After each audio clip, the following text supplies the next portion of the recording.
할렐루야. 반갑습니다. 옆에 분 인사 좀 나눠주시기 바랍니다. 네, 반갑습니다. 네, 감사합니다. 네. 음,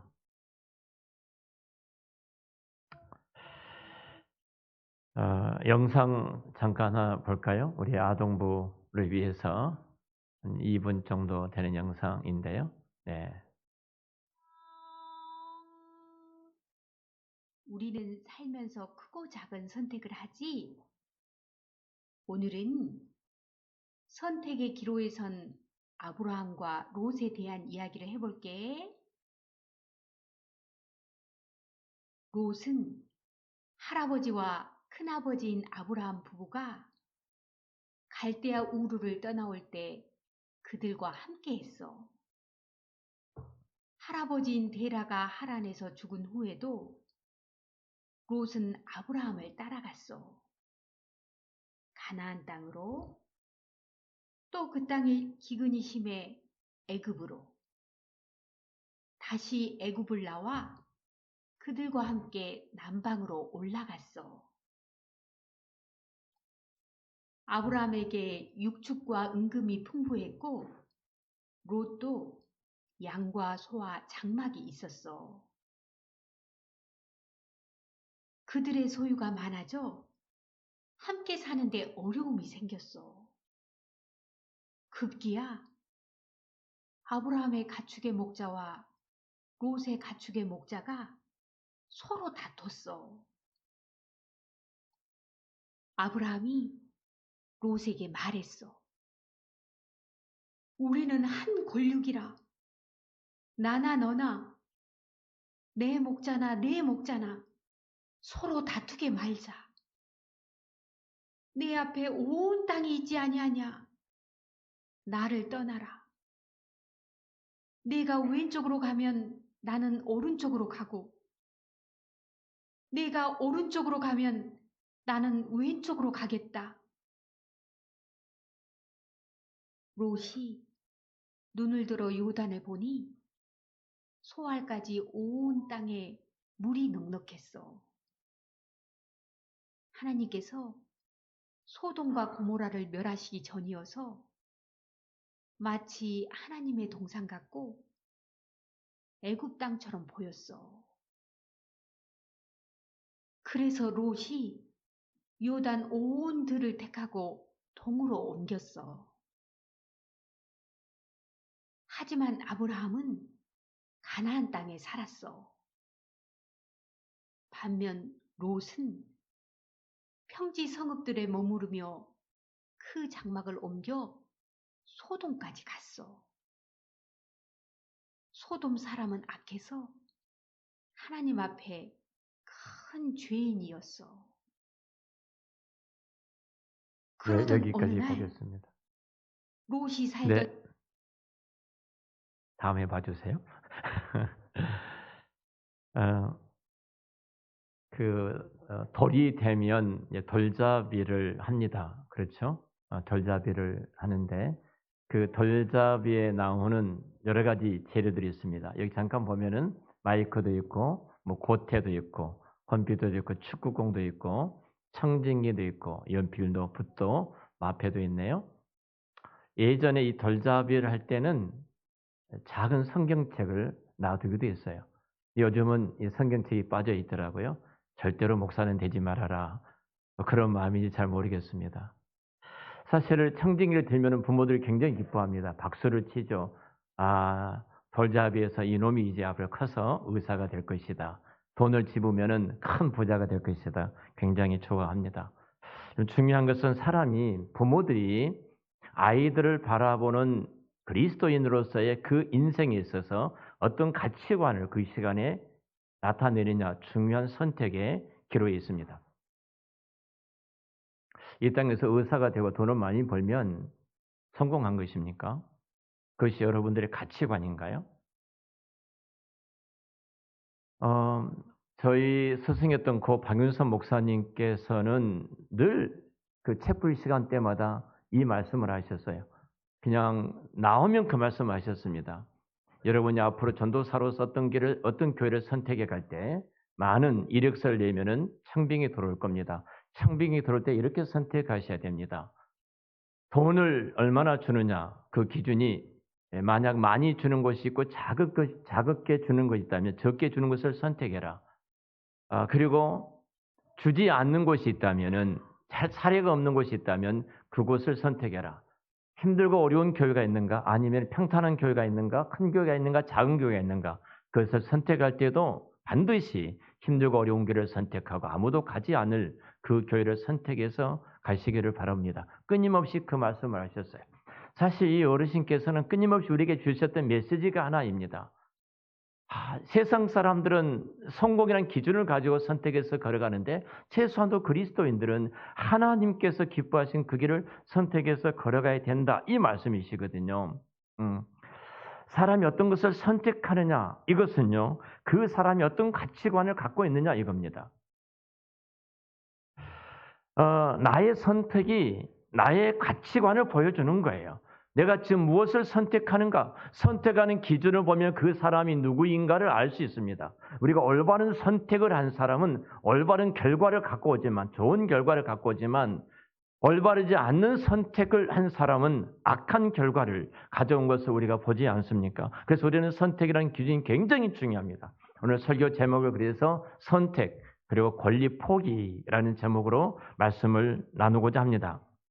자, 오늘 우리 화면에서 봤던 것처럼 아브라함과 조카 롯이 애굽 땅에서 가나안 땅으로 다시 올라오게 됩니다.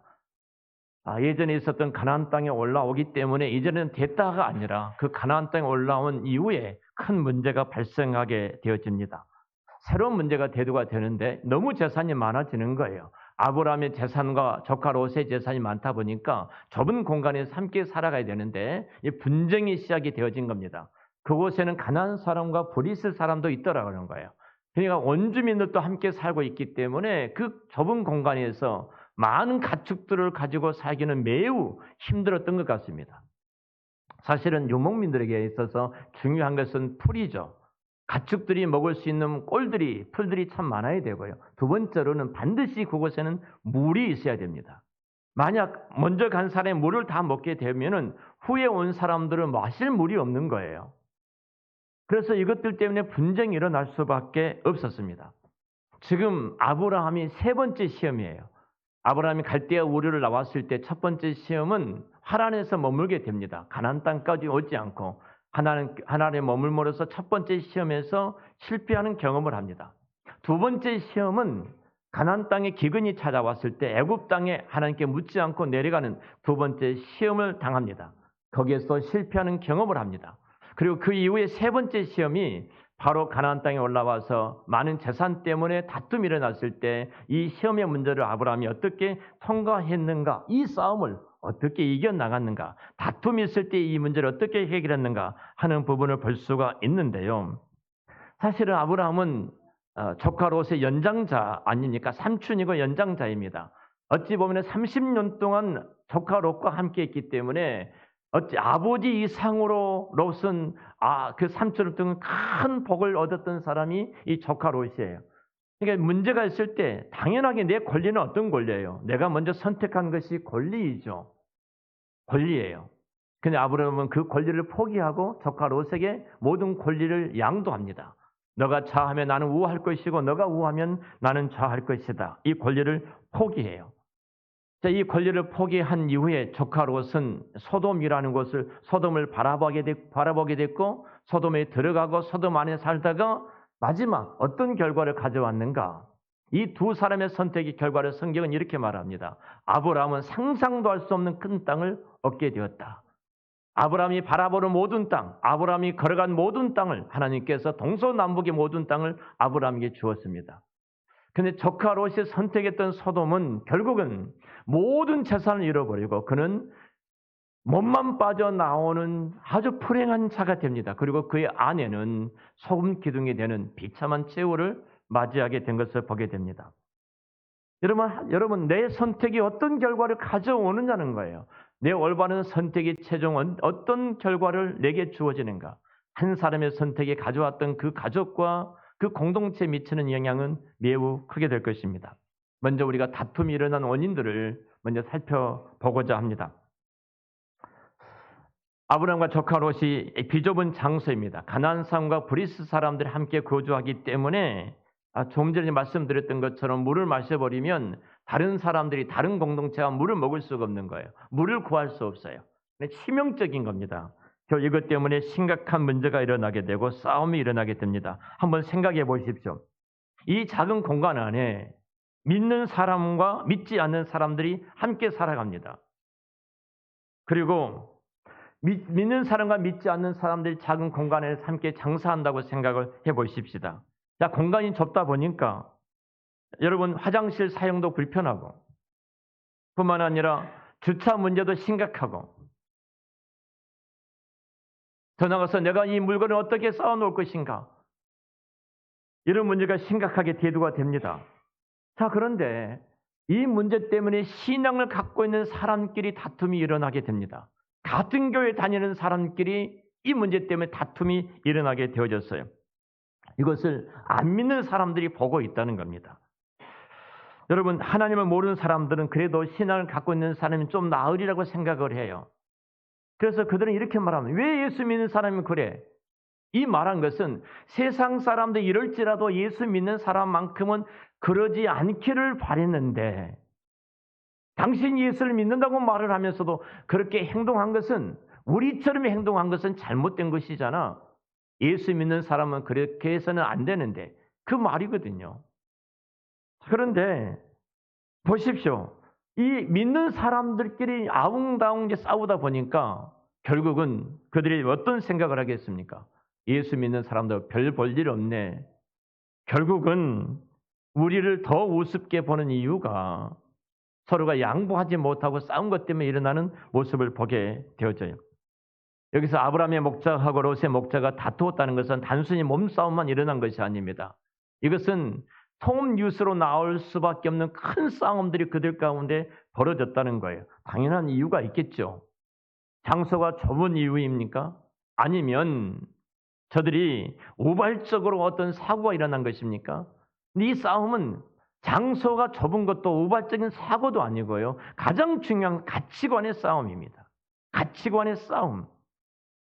자, 아브라함과 롯과의 이 문제를 해결하는 것을 보면요. 아브라함은 어떤 사람인가요? 철저하게 부족하지만 연약하지만 하나님의 그분의 말씀을 붙들고 꾸역꾸역 넘어지면서도 걸어가는 사람이 아브라함이었어요. 근데 조카 롯은 삼촌이 가는 길을 따라가는 사람이었습니다. 삼촌이 어느 날 이렇게 말한 거예요. 이제 갈대아 우르를 떠나자. 하나님께서 내게 말씀하셨는데 큰 땅을 준다고 그래서 땅을 준다 하니까 얼마나 기대가 됩니까? 이 말을 듣고 조카 롯은 삼촌을 따라서 나오기를 시작합니다. 그리고 뿐만 아니에요. 가나안 땅에 들어왔어요.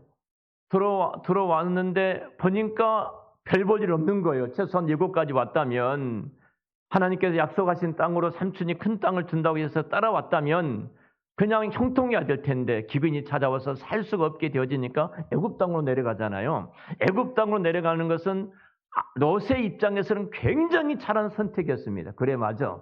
우리가 지금 어려운데 빨리 이곳을 탈출을 해야 돼. 내 삼촌이 올바른 선택을 해서 애굽 땅에 내려간 것이 그가 볼 때는 올바른 선택이었습니다.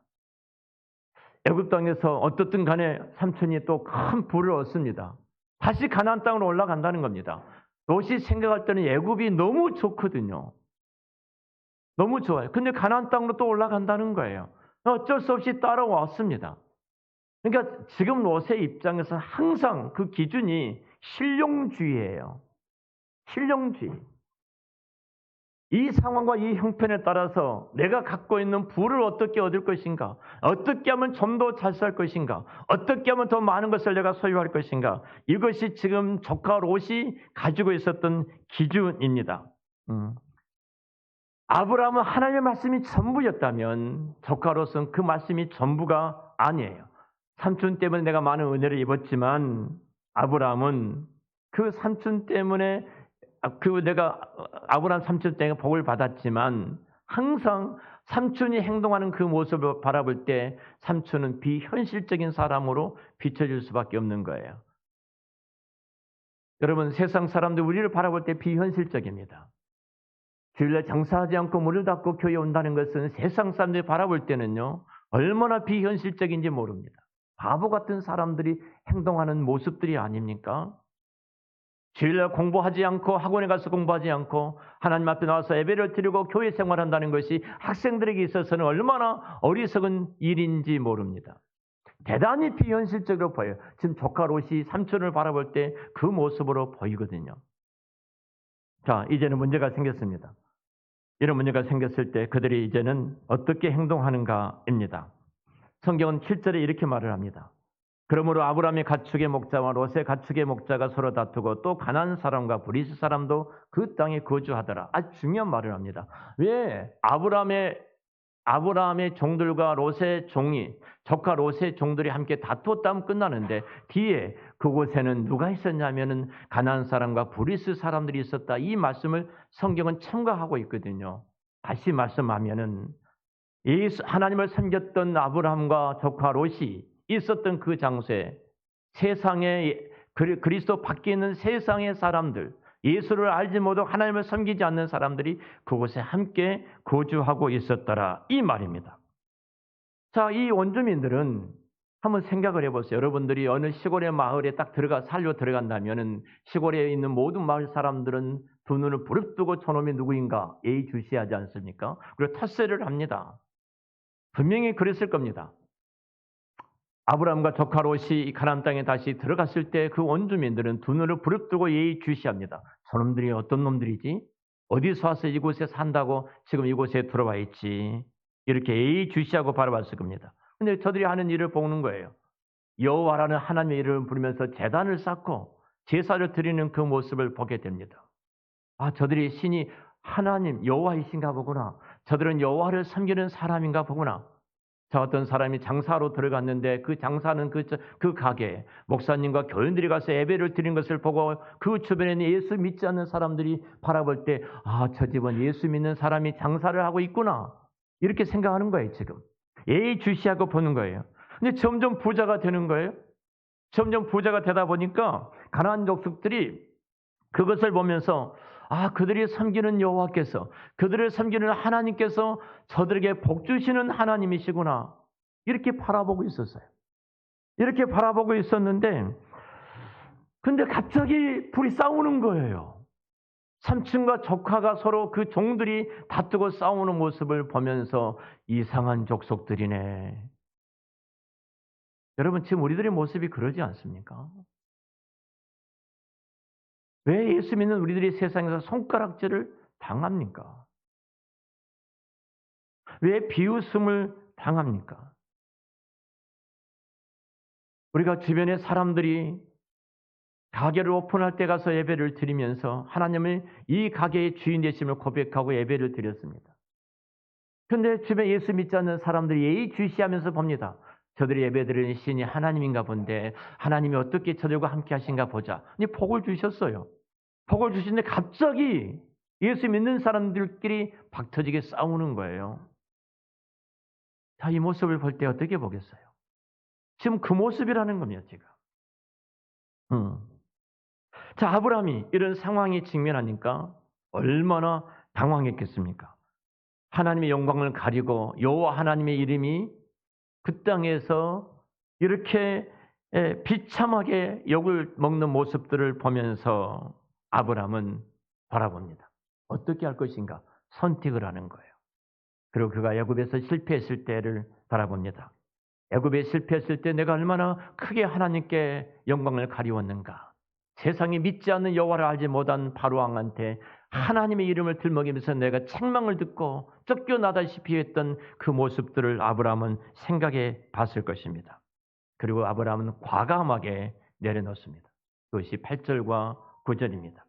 아브라함이 롯에게 이르되 우리는 한 친족이라 나나 내 목자나 내 목자가 서로 다투게 하지 말자. 내 앞에 온 땅이 있지 아니하냐.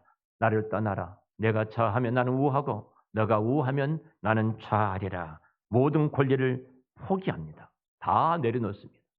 그것이 그리스도인의 삶이에요. 바보같이요. 망하는 것 같이요.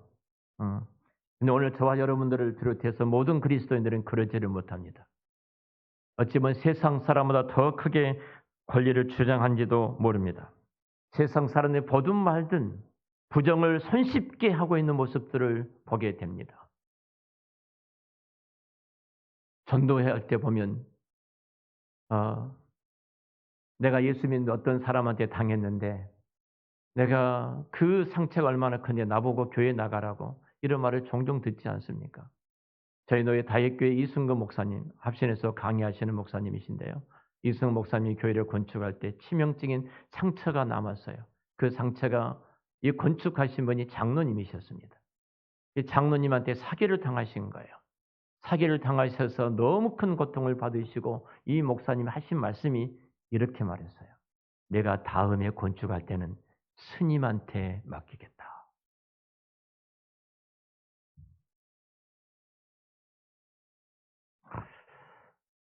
이번 주 어느 목사님이 월요일날 노예에 있잖아요. 주차를 하시다가 이렇게 차가 기스가 났어요, 밤마가. 근데 그 차를 끌고 저희 교회로 오셨어요. 저희 교회 오셔서 저하고 이제 차 한잔 마시면서 목사님과 말씀을 나눴습니다. 이걸 이제 수리를 해야 되는데 저희 노예 어느 목사님이 말을 하니까 교회 집사님이 계신다고 해서 목사님이 전화해 주시겠다.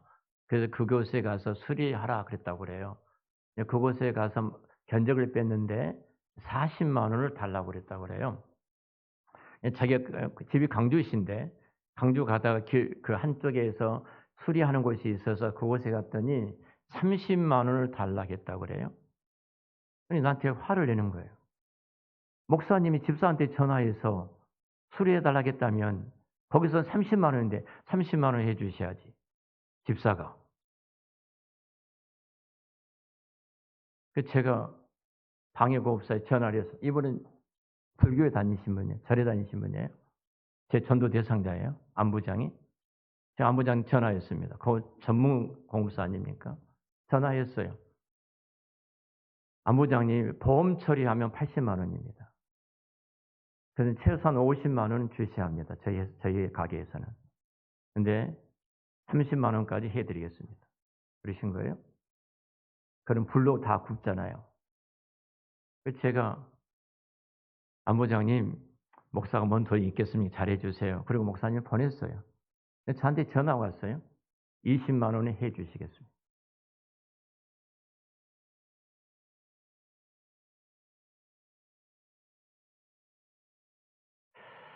여러분 왜 손해를 못 봅니까?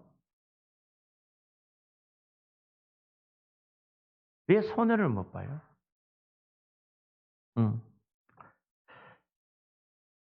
한번 생각해 보십시오.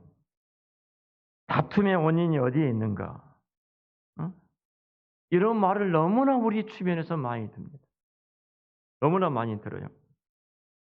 아브라함이 왜 롯에게 모든 것을 양보하고 그 권리를 포기할 수가 있었습니까? 너와 나는 한 가족이랍니다. 한 권류가 아니냐? 한 친족이 아니냐? 가족이 다투는 것은 하나님 앞에 옳지 않다.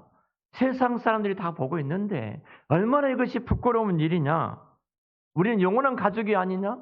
너는 너가 우하면 내가 저하고 너가 좌하면 나는 우하겠다.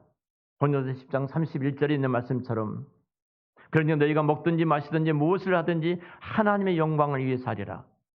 바로 아브라함은 하나님의 영광을 가리우지 않는 그 길, 내가 손해를 볼지라도 하나님의 그 영광의 그 길을 선택을 했어요. 아브라함이 그렇게 권리를 포기할 수 있었던 힘이 어디가 있었을까요? 과감하게 나의 모든 기득권을 다 내려놓고 포기할 수 있었던 그 힘, 그 에너지, 그 근력이 어디에 있었을까요? 최소한도 아브라함은 여기 올 때까지 하나님에 대한 많은 신앙의 훈련을 받고 여기까지 왔습니다. 가장 중요한 것은 하나님의 절대적인 주권을 믿을 수 있는 그 자리까지 아브라함이 올라왔던 것입니다. 아브라함은 롯의 아버지 하란에서 죽었을 때 근 30여 년 가까이 조카 롯을 건사했던 삼촌이기도 합니다. 당연히 우선권을 갖고 있기 때문에 내 우선권을 가지고 내 장자이고 내가 족장이기 때문에 먼저 선택해도 됩니다. 근데 아브라함은 모든 것을 내려놓고 권리를 포기하고 너가 좌하면 나는 우하고 너가 우하면 나는 좌하리라. 그리고 나는 어떤 척박한 땅이 내가 주어질지라도 나는 그 길을 가리라. 모든 기득권을 내려놓았습니다. 왜 그렇게 한 것입니까? 아브라함은 애굽에 내려갔다가 다시 가나안 땅에 돌아오면서 아주 중요한 것을 배우고 깨달았습니다. 인생의 모든 물질과 그리고 모든 소유는 하나님이 주관하신다는 거예요. 하나님이 주인이라는 거예요.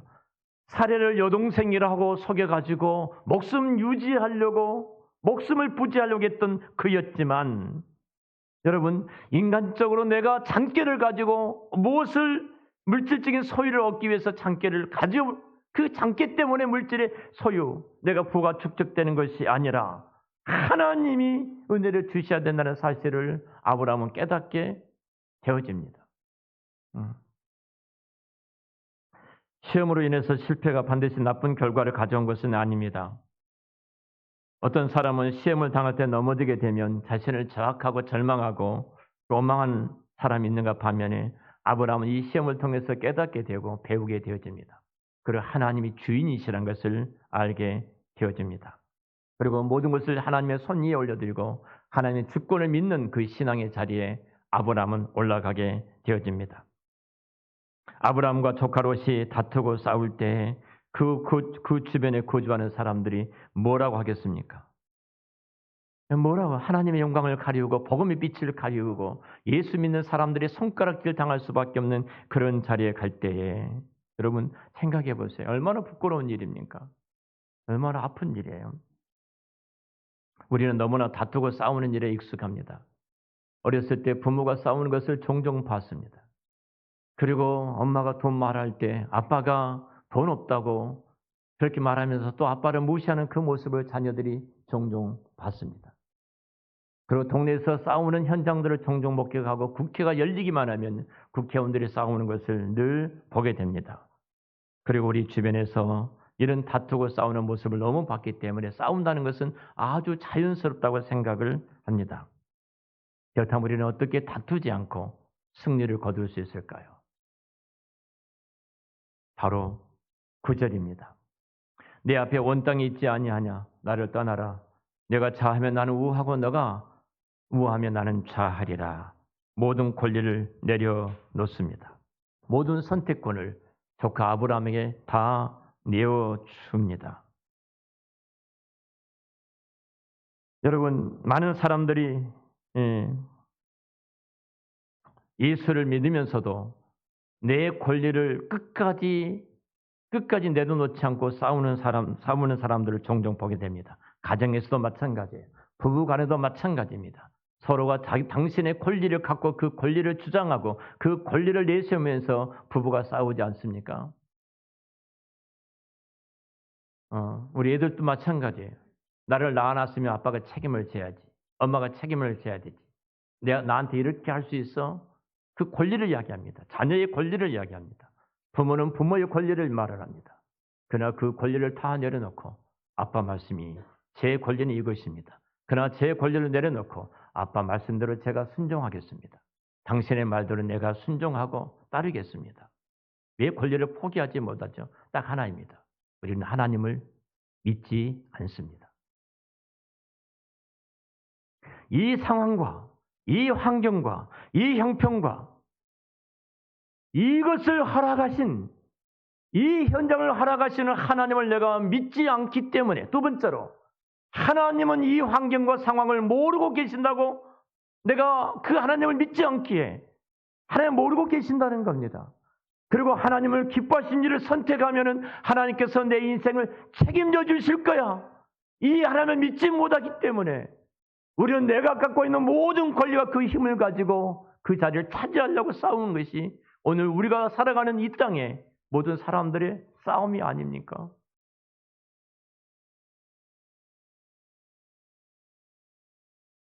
하나님께서 우리에게 재물을 주시고 시간을 주시고 내가 물질을 주시고 환경을 주시고 여건을 주시고 은사를 주시고 이 모든 것을 주신 것은 내가 가지고 있는 것은 내가 주인이 아닙니다. 하나님이 주인이세요. 하나님께서 이것을 가지고 주의 교회와 그리고 이웃들과 하나님의 거룩하신 그 뜻을 나타내는 데 사용하라고 주셨던 하나님의 선물이에요. 내 권리가 아니라 이 말입니다. 내 것이 아니에요. 그 욥은 욥기서에서 그 모든 것을 다 잃어버렸을 때 이렇게 고백하지 않습니까? 주신 자도 하나님이고 취하신 자도 하나님이십니다. 이 고백을 하고 있어요.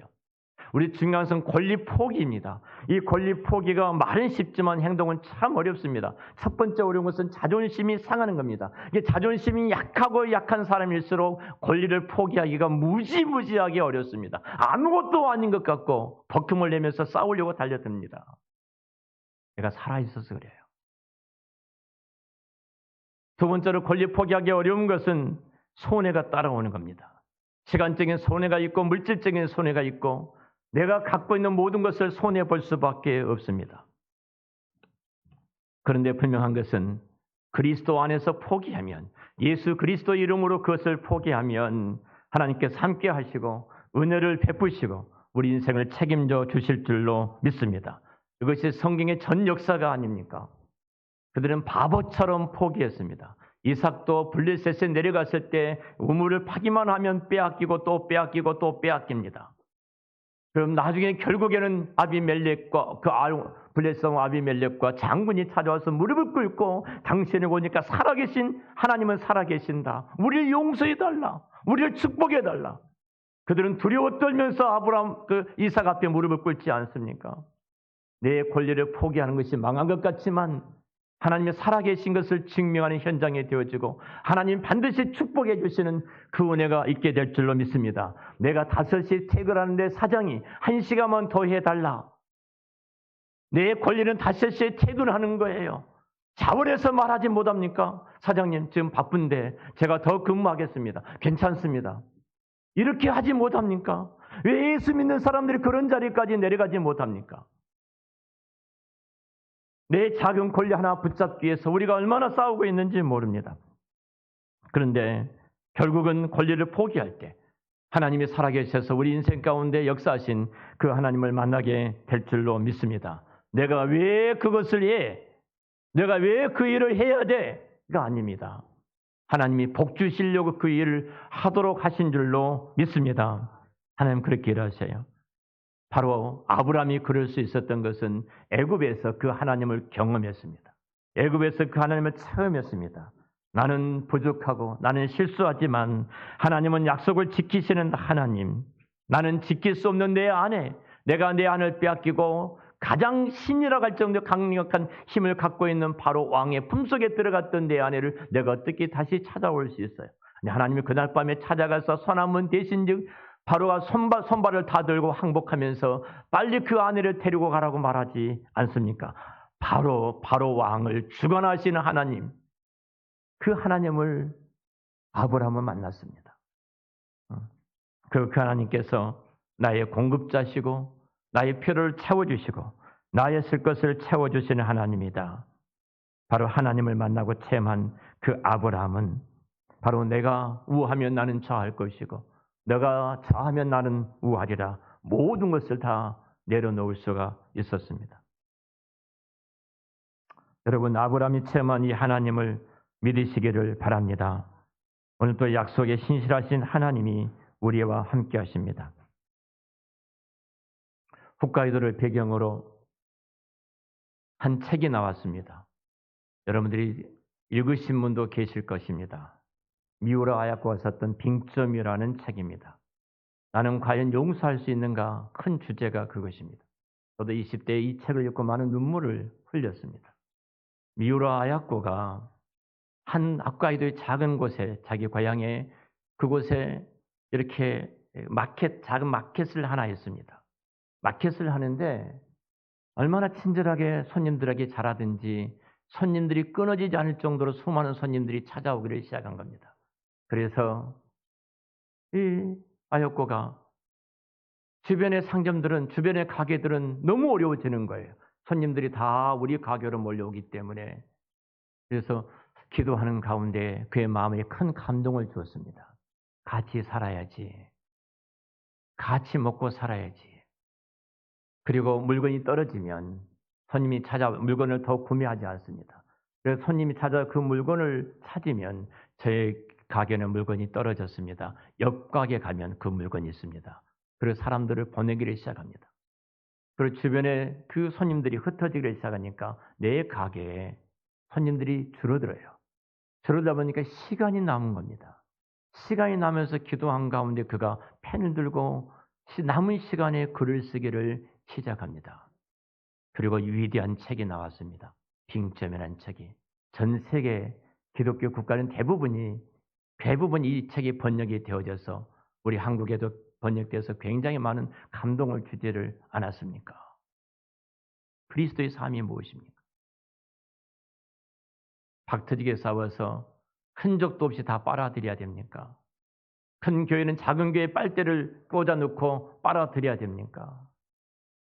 그리고 부흥됐다고 말하는 겁니까? 하나님 볼 때는 이놈 자식이나 저는 다 내 자식이에요. 너는 지금 무엇을 하고 있느냐? 하나님은 그렇게 묻고 계시지 않을까요? 저희 집 옆에 1년에 약 1,500명에서 2,000명의 성도들이 이렇게 입교를 들어오십니다. 그런 거 보니까 다 거의 다 스스로예요. 전도한 사람들 스스로 들어오더라고요. 그 주변의 교회는 그 옆에 큰 교회가 하나 있었습니다. 그 교회 건물을 샀습니다. 그 교회 건물에 또 예비초소를 또 만들고 있습니다. 그 주변에 있는 모든 땅과 건물들을 다 삽니다. 제가 생각해 봤습니다. 1,000명이 1년에 새로 들어왔다면 헌금이 얼마나 늘어날 것인가. 제가 그런 것 좀 빠르잖아요. 최소한도 40, 50억은 더 들어올 것이다. 1,000명이라면. 그 돈으로 뭐 하지? 이 교회입니까? 큰 교회를 욕한 것은 아닙니다.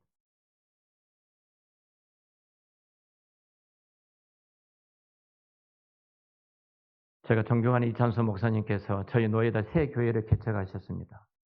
교장이 다릅니다. 교장이 다르지만 저희 노예에 있는 목사님들을 선정해서 이 세 분에게 당신의 교회를 떼어서 개척해 주셨습니다. 보편적으로 교회가 200명에서 400명 정도 나와서 교회를 세웠습니다. 그리고 성도들이 우리 교회에 더 이상 못 오게 합니다. 성도들은, 예수 믿는 사람들은 못 오게 합니다.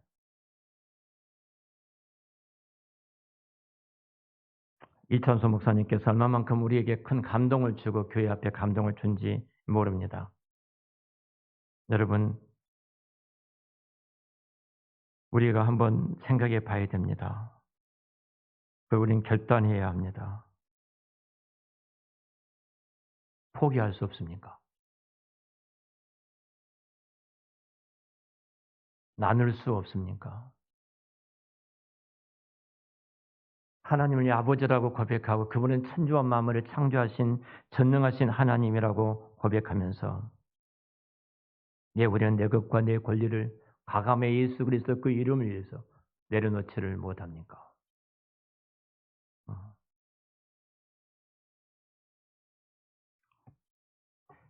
하나님께서는 권리를 포기한 자를 기뻐하십니다. 그리고 그에게 은혜를 베풀어 주십니다.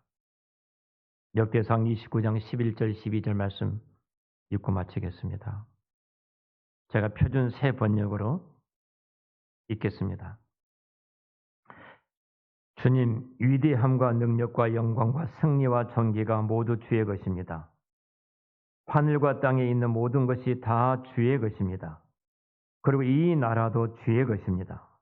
주께서는 만물의 머리 되신 분으로 높임을 받아 주십시오. 부와 존귀가 주께로부터 나오고 주께서 만물을 다스리시며 주의 손에 권세와 능력이 있으시니 사람이 위대하고 강하게 되는 것도 주의 손에 달려 있습니다. 여러분이 하나님을 믿으십니까? 권리를 포기하십시오. 에나가 소벌들이 잘 정리한 것이 있다면 그 정리한 것, 정리하지 못한 친구들한테 내가 다 복사해서 나눠주라고. 왜 아멘 안 해?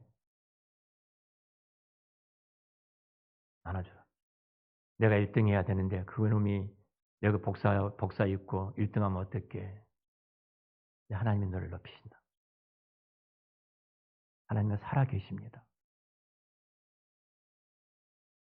결단하십시오. 권리를 포기하겠다고. 하나님 영광과 그 뜻을 위해서 여러분들이 손해를 보는 것, 살아계신 하나님께서 반드시 축복해 주실 줄로 믿습니다. 우리 그 길을 걸어갑시다. 기도하겠습니다.